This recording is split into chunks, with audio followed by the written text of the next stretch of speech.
por la oportunidad y gracias a ustedes por venir. De verdad es de mucha bendición su presencia para nosotros.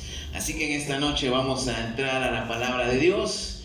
Espero este mensaje sea de bendición para su vida. Vamos a abrir nuestra Biblia en el Evangelio de San Mateo o el Evangelio de Mateo.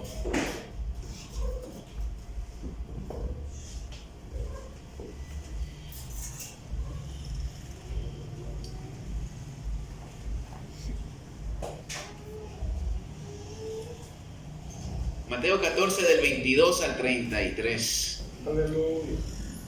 Hace unas semanas atrás estuve yendo al puerto Monterrico a trabajar. Y en uno de esos días que estábamos instalando unos aires acondicionados, estaba un compañero de trabajo, estaba mi jefe y su hijo, el hijo de mi jefe.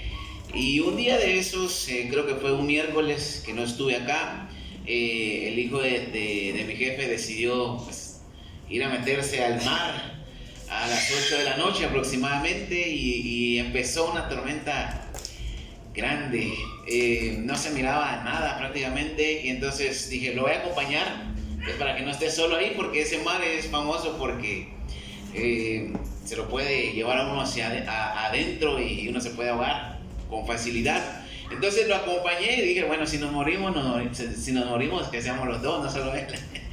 Entonces me fui con él, pero él se adelantó. Él se adelantó y no lo miraba, estaba cerca y costaba verlo porque había una fuerte tormenta, estaba todo oscuro, el cielo nublado y él es blanco, entonces solo ahí lo pude ver de cerca porque no se miraba nada. Entonces yo me empecé a reír para que él me mirara, porque no me miraba de cerca.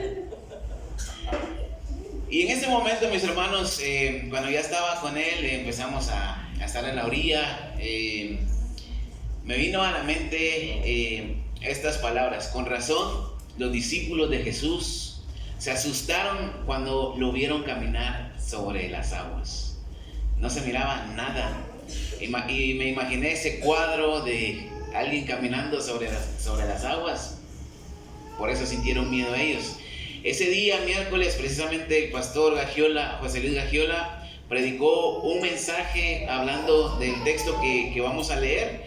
Y mientras escuchaba ese sermón y leía el texto, pues Dios trajo una comprensión sobre esta palabra, sobre este texto, y en esta noche lo quiero compartir con ustedes.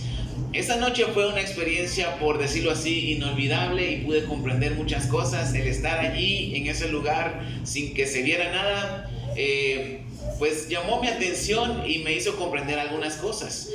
Y en esta noche yo quiero hablar un tema que le he titulado Jesús calma la tempestad. Aleluya. Y vamos a leer Mateo 14 del 22 al 33. Dice de la siguiente manera.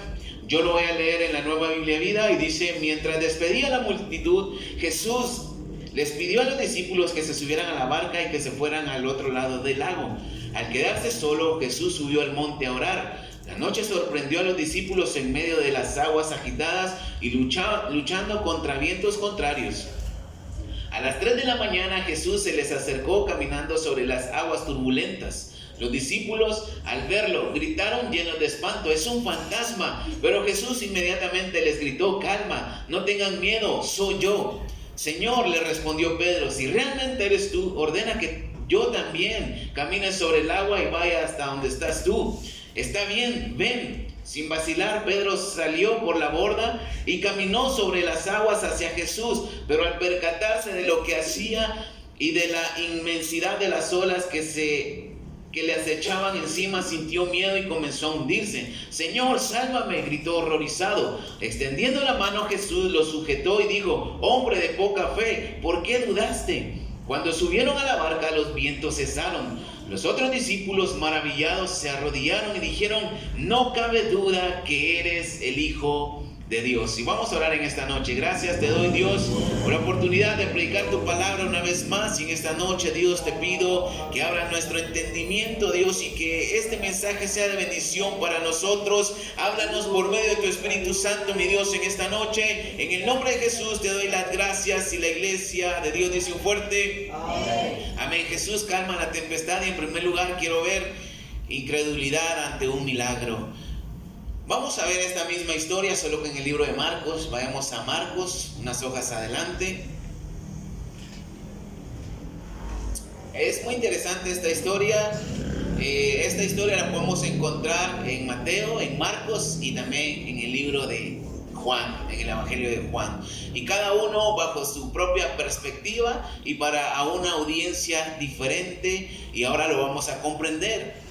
Marcos menciona algo que no menciona el libro de Mateo y de Juan.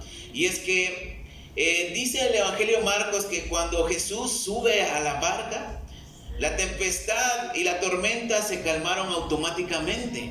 Ahora, Marcos no menciona el hundimiento de Pedro. No menciona que Pedro camina sobre las aguas, que duda y que se empieza a hundir. Esto no lo menciona el libro de Marcos. Los tres evangelios o los tres textos de esta historia tienen como un contexto un milagro que Jesús había hecho antes, y esto era el milagro de la multiplicación de los panes y de los peces, que sirvieron para alimentar a más de 5,000 personas.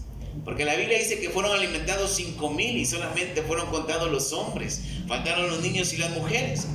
Ahora, Marcos menciona que los discípulos aún estaban atónitos, estaban asombrados, perplejos, ofuscados, incrédulos y con dureza en el corazón porque no habían comprendido aún este milagro de la multiplicación. Ahora, ellos no lo entendían, quizás no lo comprendían, quizás todavía estaban pensando cómo había sucedido ese milagro. Imagínense alimentar a 5,000 personas solamente con 2 peces y 5 pescados. Es algo que nadie podría hacer más que Dios. Ahora, ellos fueron testigos de muchos milagros de parte de Jesús. Vamos a leer Marcos 6:49 al 52.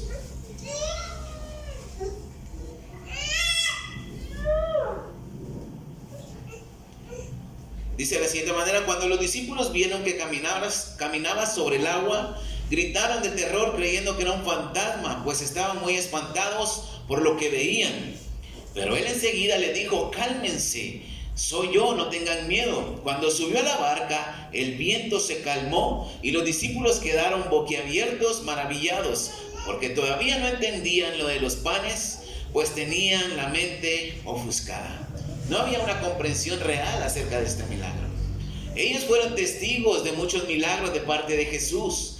Ellos ya habían sido comisionados para ir a predicar el Evangelio de Dios. Jesús ya los había mandado de 2 en 2 a predicar el Evangelio, a predicar las buenas nuevas de salvación. Ellos ya habían recibido la enseñanza de Jesús. Ellos ya eran sus discípulos y por ende ellos ya eran parte del reino de los cielos. Aleluya. Pero aún habían dudas, quizás había intriga, asombro, incredulidad, muchas cosas. Ellos vivían en un tiempo bajo el asedio del Imperio Romano. Tenemos que comprender esto. O sea, el Imperio Romano los tenía bajo su asedio, bajo su dominio. El sistema religioso de los judíos quizás era corrupto, había mucho nepotismo en los líderes religiosos. Entonces, quizás los discípulos o los judíos para ese tiempo estaban resignados a vivir bajo estas cosas. Quizás decían: vamos a morir de esta manera, no hay esperanza para nosotros. Pero un día sus vidas cambiaron cuando Jesús vino a ellos y los llamó y les dijo: ven, sígueme, vas a ser mi discípulo. Ellos empezaron a ver la mano de Dios a su favor, empezaron a sentirse amados por Dios una vez más y empezaron a ser parte de las enseñanzas del Maestro. Quizás era demasiado bueno para ser realidad, porque la Biblia dice que aún no lo comprendían. Ahora, hablando de nosotros, hermanos, ¿cuántas veces hemos recibido milagros de parte de Dios? El primero y el más importante es la salvación de nuestra alma, el perdón de nuestros pecados. ¿quiénes éramos antes, usted y yo, de venir a Jesús?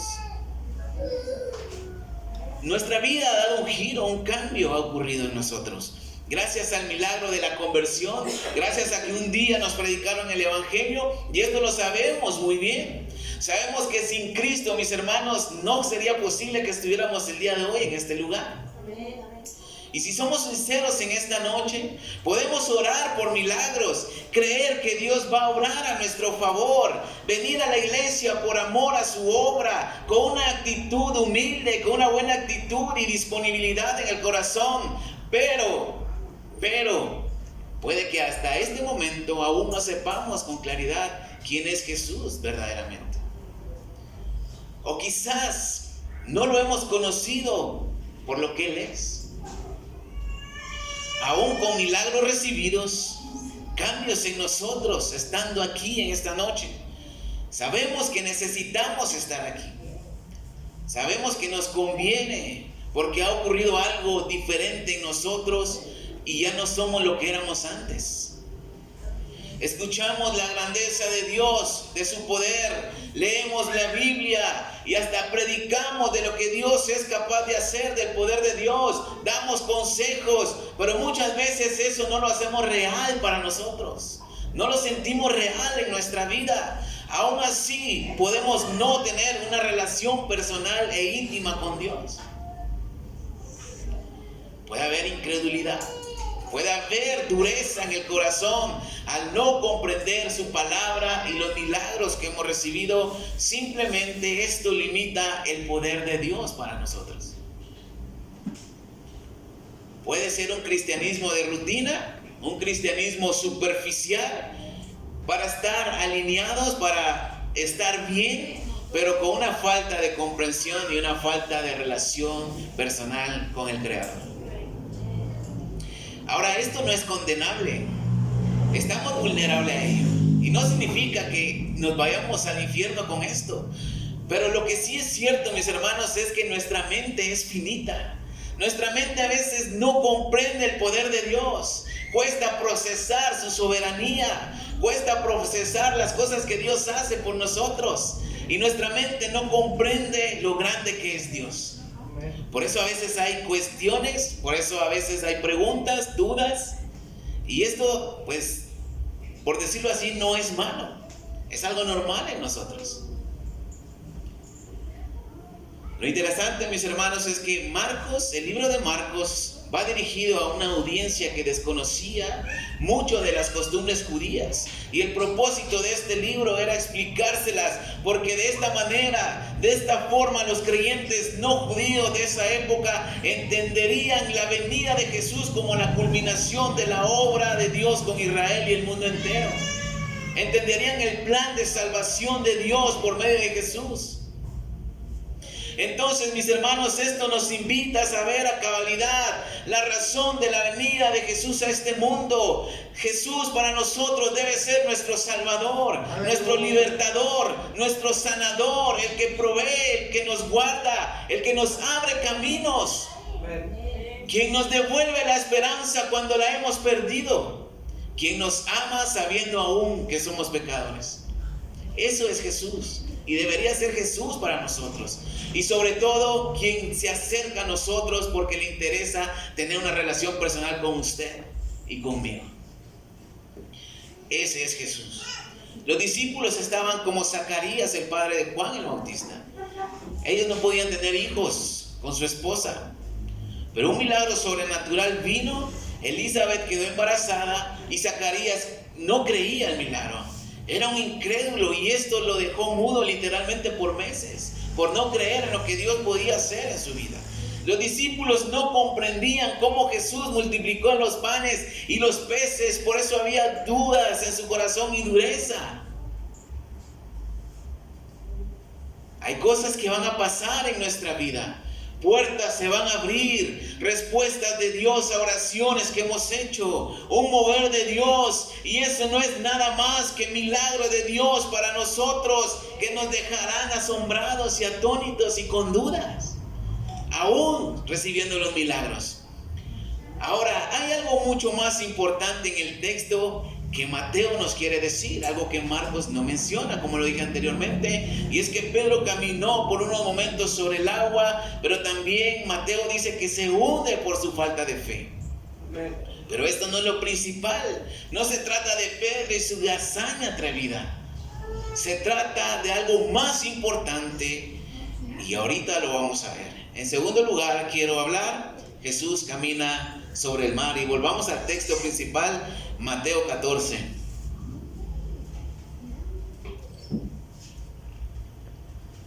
Del 22 al 31.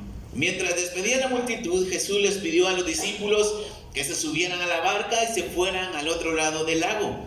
Al quedarse solo, Jesús subió al monte a orar. La noche sorprendió a los discípulos en medio de las aguas agitadas y luchando contra vientos contrarios. A las 3 de la mañana Jesús se les acercó caminando sobre las aguas turbulentas. Los discípulos al verlo gritaron llenos de espanto: ¡es un fantasma! Pero Jesús inmediatamente les gritó: calma, no tengan miedo, soy yo. Señor, respondió Pedro, si realmente eres tú, ordena que también yo camine sobre el agua y vaya hasta donde estás tú. Está bien, ven. Sin vacilar, Pedro salió por la borda y caminó sobre las aguas hacia Jesús. Se tiró de la barca así como ese gato. Pero al percatarse de lo que hacían y de la inmensidad de las olas que le acechaban encima, sintió miedo y comenzó a hundirse. Señor, sálvame, gritó horrorizado. Extendiendo la mano, Jesús lo sujetó y le dijo: hombre de poca fe, ¿por qué dudaste? El libro de Juan, mis hermanos, si usted lee en su casa Juan 6, va a leer el milagro de la multiplicación y de inmediato de que Jesús camina sobre el mar, la misma historia. Pero el libro de Juan añade de que después del milagro de la multiplicación, la gente queda asombrada y maravillada y de inmediatamente querían agarrar a Jesús y hacerlo rey sobre ellos. Jesús, al percatarse de esto, le dice a sus discípulos: vámonos de aquí. Y por eso es de que los manda a ellos solos a cruzar el lago y él sube al monte a orar. Ahora, recordemos un poco. Los discípulos vienen de servir a una multitud tras el milagro de la multiplicación. No es fácil servir a 5,000 personas, servirles comida y ponerles la atención necesaria. Pero antes de ese milagro, ellos venían de hacer una misión evangelizadora. Jesús los había mandado a predicar. Quizás ellos querían descansar. Quizás ellos no tenían ganas de cruzar el lago. Pero subieron a la barca, obedecieron a Jesús y cruzaron el lago. Era tarde cuando ellos entraron al lago, pero no se imaginarían lo que sucedería durante el trayecto. Esto era necesario para ellos, mis hermanos, porque había dureza en el corazón. Y esa dureza sería reemplazada por la fe en Jesús como el Hijo de Dios. Ahora hay cosas interesantes que debemos resaltar en este texto. Porque así como Marcos fue dirigido a una audiencia que desconocía la cultura y las costumbres judías, Mateo va dirigida a una audiencia y destinatarios meramente judíos, a ellos mismos. Había un propósito de parte de Jesús al momento de mandarlos al otro lado del lago, mientras él subía al monte a orar. La Biblia dice que en la madrugada durante la travesía los vientos eran contrarios, recios, habían aguas turbulentas. Prácticamente una tormenta estaba sobre ellos.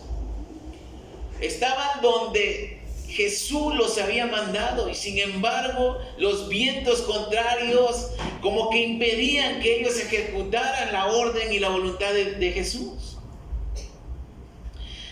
Aplicando esto a nuestras vidas, ¿cuántas veces en el trayecto de nuestra vida cristiana se levantan tormentas, dificultades que van a tratar de impedir que hagamos la voluntad de Dios como Él nos lo ha mandado? Cosas se van a levantar, vendrán pruebas, luchas, desánimos, necesidades, enfermedades que no querrán que sigamos haciendo la voluntad de Dios, que querrán detenernos. Y ahí es donde Dios ve con qué esfuerzo y lucha queremos avanzar y seguir haciendo su obra a pesar de las dificultades que se nos presentan. Somos probados y ahí es donde la fe debe salir a flote. Pero en vez de que esto suceda, nos cuestionamos dónde está Dios en este momento que más lo necesito. En vez de que la fe salga a flote, podemos decir, si Dios está conmigo, ¿por qué tengo que pasar esto? ¿Por qué hay pruebas? ¿Por qué hay problemas? Y en vez de confiar en Él y creer en Él, empezamos a dudar. Mateo 14, 24. La noche sorprendió a los discípulos en medio de las aguas agitadas y luchando contra vientos contrarios. A las 3 de la mañana Jesús se les acercó caminando sobre las aguas turbulentas y los discípulos al verlo gritaron llenos de miedo: es un fantasma. Pero Dios tiene planes, Dios tiene un propósito en cada prueba que venga a nosotros. Amén. Ahora, mis hermanos, Dios no se divierte al vernos sufrir o luchar en medio de las pruebas. Dios no está ahí arriba en el cielo con los ángeles apostando a ver si vamos a soportar la prueba o no. Hay un propósito divino y no importa si sabemos a cabalidad quién es Dios o no. Hay un propósito en cada prueba. Dios nos ama y Dios nunca querrá hacernos daño. Los discípulos se enfrentaban a esta tormenta mientras Jesús era espectador de primera fila desde el monte donde estaba orando. Porque el libro de Juan dice que Él los miraba desde el monte, que luchaban contra el viento recio mientras remaban.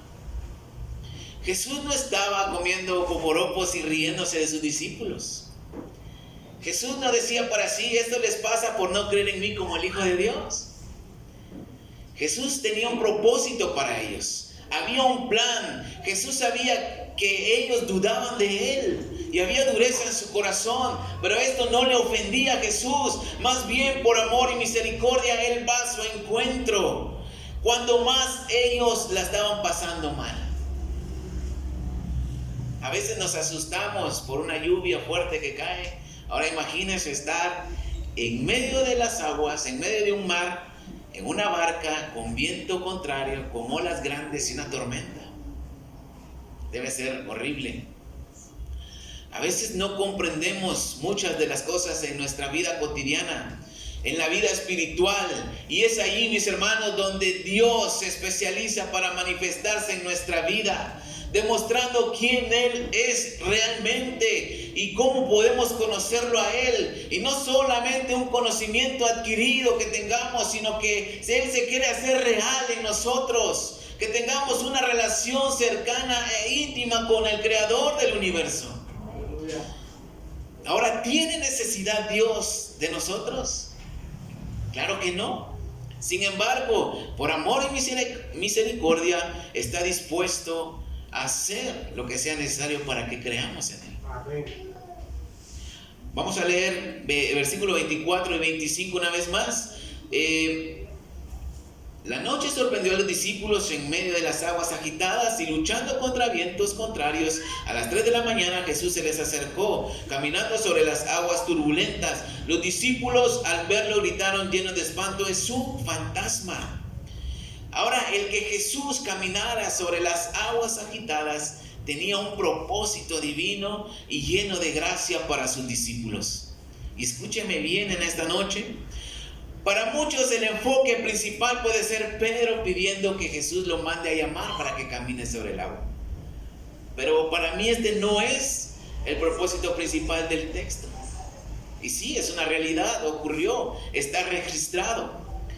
Y fue un hecho de que Pedro fue valiente y atrevido al pedir esto. Pero su valentía no le duró poco. Su valentía le duró poco. Y ciertamente Pedro representa a un hombre haciendo y obedeciendo la voluntad de Dios. Al creer en el mandamiento de Jesús, cuando le dice ven, Pedro le dice: si eres tú, manda a que yo vaya contigo. Y Jesús le dijo: venite pues, vivo te quiero. Y Pedro caminó por unos momentos en el agua, pero se hundió. Pero esto no es el punto principal. Y en tercer lugar quiero hablar verdaderamente eres el Hijo de Dios. Y vamos a leer una vez más el texto, versículo 22 y 23. Mientras despedía a la multitud, Jesús les pidió a los discípulos que subieran a la barca y fueran al otro lado del lago, y al quedarse solo, Jesús subió al monte a orar. Anteriormente le decía que esta historia puede resaltar el hecho de Pedro caminando sobre las aguas y también que se hundiera, pero solamente lo menciona Mateo. Marcos y Juan no lo mencionan. Pedro creyó, obedeció y dudó y también se hundió. Pero Pedro también fácilmente puede representarnos a nosotros y podemos identificarnos con él. Y también creo, mis hermanos, que Pedro puede representar al pueblo judío que creía a medias en Jesús como el Hijo de Dios. No lo creían a cabalidad. Por eso solo Mateo lo registra, porque el libro de Mateo va para los judíos, va dirigido para ellos. Ahora el texto nos dice algo mucho más interesante, y eso es la declaración más importante que harían los discípulos y que solamente aparece una vez en el libro de Mateo. Y esto es: verdaderamente eres el Hijo de Dios. Entonces, mis hermanos, esa travesía por el lago, los vientos contrarios, tenían un propósito divino de parte de Jesús para manifestarse a ellos, y que ahora sí ellos despejaran sus dudas y así dijeran las palabras más importantes que ellos podrían decir. Versículo 24 al 27. La noche sorprendió a los discípulos en medio de las aguas agitadas, y luchando contra vientos contrarios. A las 3 de la mañana Jesús se le acercó, caminando sobre las aguas turbulentas. Los discípulos, al verlo, gritaron llenos de espanto: es un fantasma. Pero Jesús inmediatamente les gritó: calma, no tengan miedo, soy yo. Ahora, debemos saber, mis hermanos, que la mayoría de judíos estaban muy apegados al Antiguo Testamento, a la ley, a los profetas, a la ley de Dios. Y ver caminar a alguien sobre las aguas y no ser derribado por los vientos, por las olas, por las aguas turbulentas, no era algo común. Se trataría solamente de un espíritu, y los judíos creían en las apariciones. Por eso ellos dicen: es un fantasma. Pero Jesús les dice: no teman, soy yo. Y esta palabra "soy yo" les era familiar, y quizás inmediatamente les hizo recordar a Moisés y la zarza ardiendo, cuando Dios llama a Moisés para liberar al pueblo de Israel y les dice: soy yo.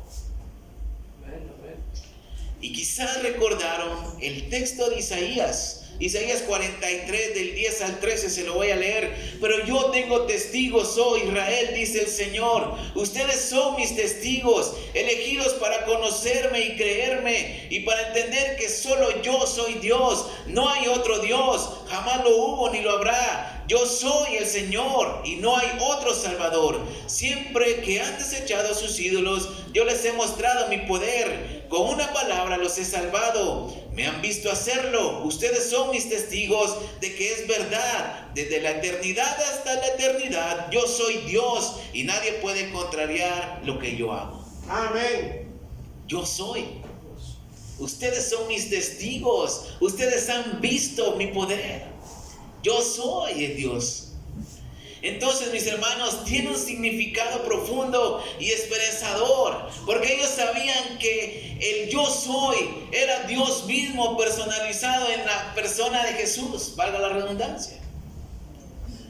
El yo soy significaba que ahí estaba Dios mismo con ellos. Quizás no lo veían, pero al oír estas palabras el temor se fue de sus vidas y sabían que estaban a salvos porque Dios mismo estaba con ellos. Y Jesús muchas veces declaró estas mismas palabras a sus oyentes: yo soy la puerta, yo soy el buen pastor, yo soy el camino. Y se lo declara a la samaritana en Juan 4, donde dice: yo soy el que habla contigo, cuando hablaban acerca del Mesías que había de venir. Aleluya. Yo soy. El propósito de las pruebas más duras y difíciles que podemos tener es para que escuchemos estas palabras: yo soy. Amén. ¿Qué prueba está pasando en este momento? ¿Qué situación lo lleva a la duda o a abandonar la voluntad de Dios? Pero en esta noche Dios le dice: no temas, soy yo. Amén, amén. Dos pequeñas palabras, mis hermanos, que traen perdón, esperanza, seguridad, ánimo, fe, porque el yo soy viene del único y verdadero Dios, nuestro Salvador y Redentor llamado Jesucristo. Aleluya. Los discípulos se sintieron seguros y Pedro quiere ir a donde está Jesús. Pero al hundirse, el Señor lo rescata y le dice: hombre de poca fe, ¿por qué dudaste? Versículos 32 al 33.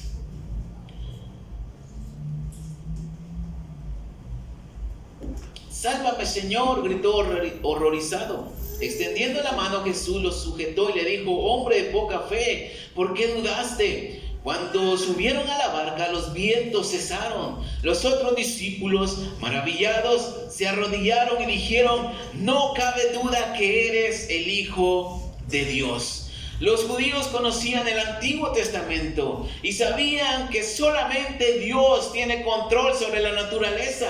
Amén. La naturaleza misma, al ver a Jesús, también fue controlada.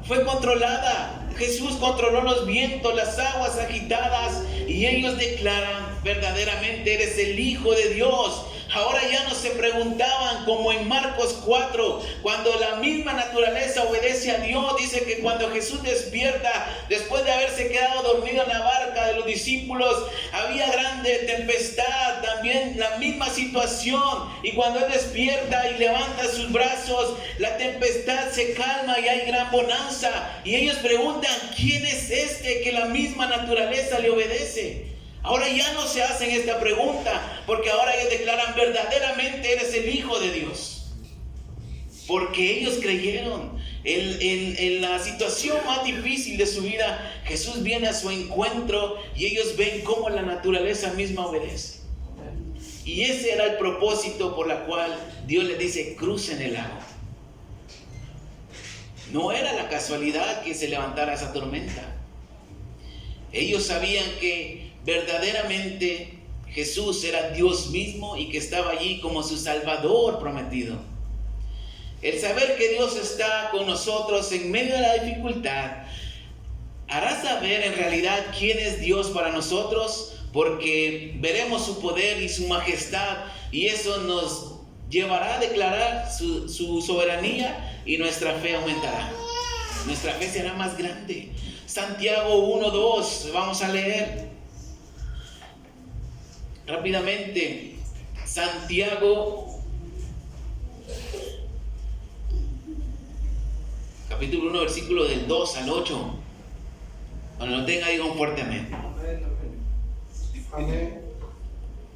Santiago 1, del 2 al 8 dice: hermanos míos, que les dé alegría cuando pasen por diferentes pruebas, pues ya saben que cuando su fe sea puesta a prueba, producirán ustedes firmeza.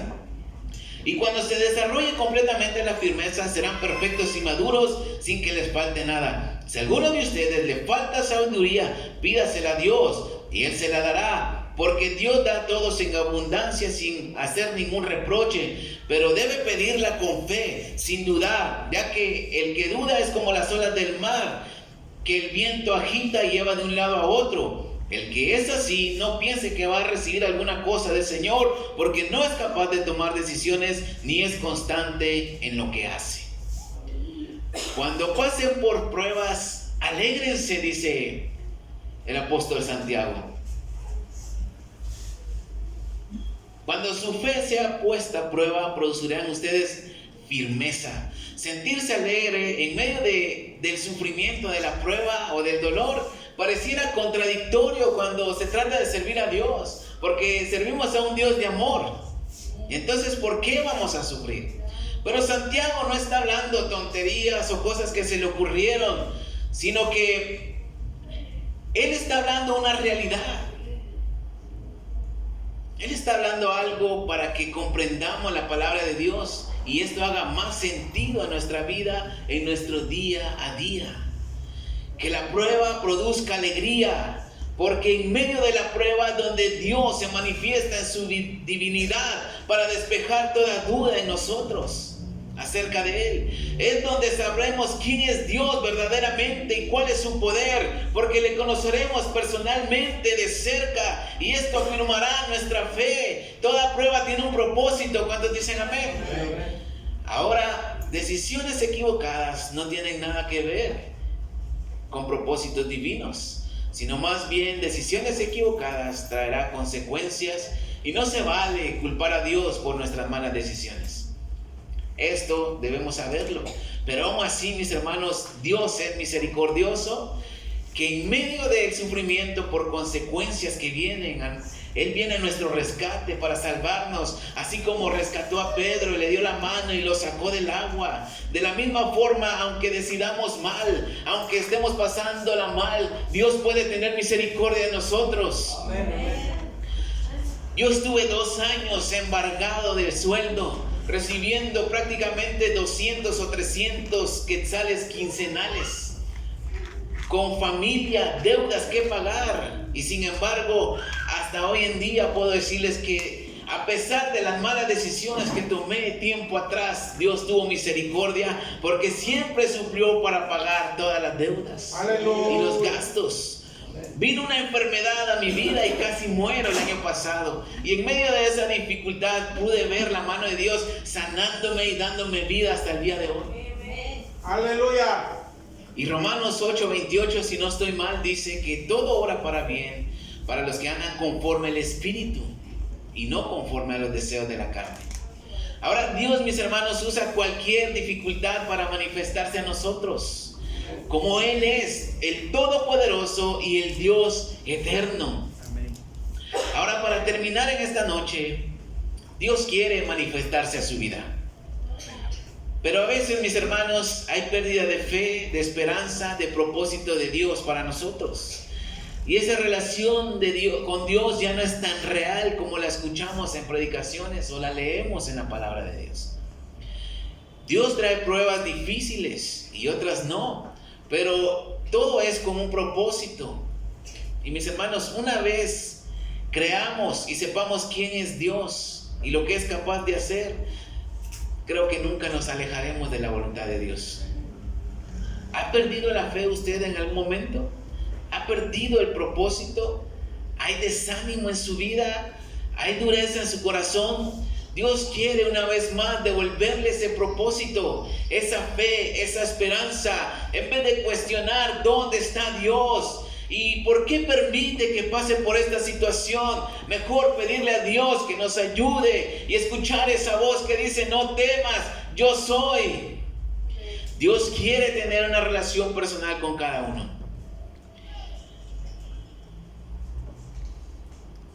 Y la prueba de parte de Dios es lo mejor que nos puede pasar, aunque la pasemos mal por un momento, porque esto simplemente nos acercará más a Dios.